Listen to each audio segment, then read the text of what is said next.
going to show you real quickly how you can schedule your SPA discounts for the next month. So today is September 2022, 2025. So it would be scheduling out your October SPA list.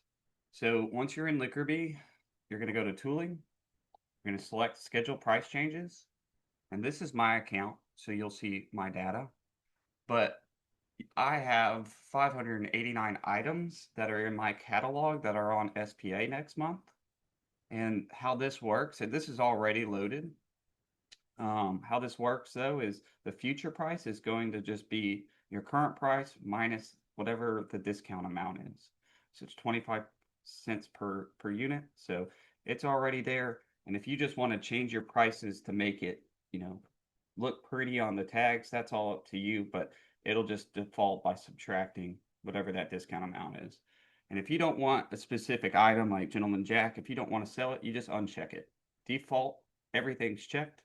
You can go through your entire list here, get all those, get everything priced out and figure out if you want to keep those items on sale. Then you'll select your begin date. I'm going to do just tomorrow. So, and this is at midnight. So the 23rd is midnight. So today's the 22nd. It would be at midnight tonight that these would go into, in theory, this would go in effect. But you would really want to do a begin date of the 1st for next month.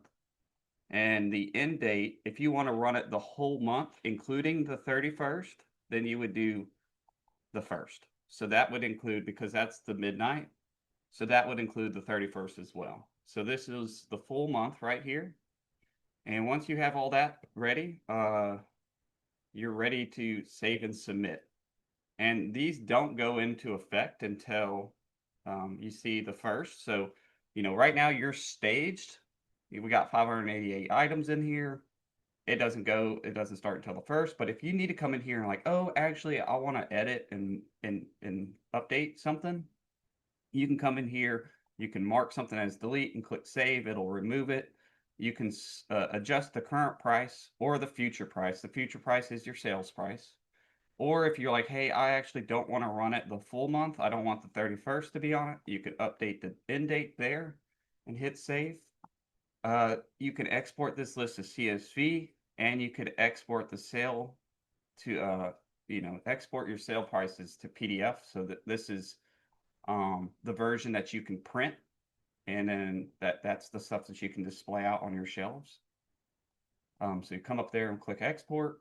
And then I already have some active prices. So let's just pretend like it is the 1st or after the 1st, sometime in October. And you want to come in here and adjust your active prices. So again, we're going to pretend like this is this. But in theory, you have step number 1, which is getting your list of items. Then they're kind of in this state of staged, like they're ready to go. They're just not in effect. And then on the begin date is when it will go to 3 and it becomes active. So now it's active. You can come in here and let's say you want to remove a price. So what this will do is if we remove the sale price, the active $13, it'll go back to the normal price of $13.94. So if you remove it here and hit save, it's actually going to make it go back to the original price. And anyway, and you can adjust the normal price or active price there. So you can make changes to this if you need to. But yeah, so this is how you can schedule and manage all your prices for next month, and make sure that you have access to change it if something does need to get changed or tweaked.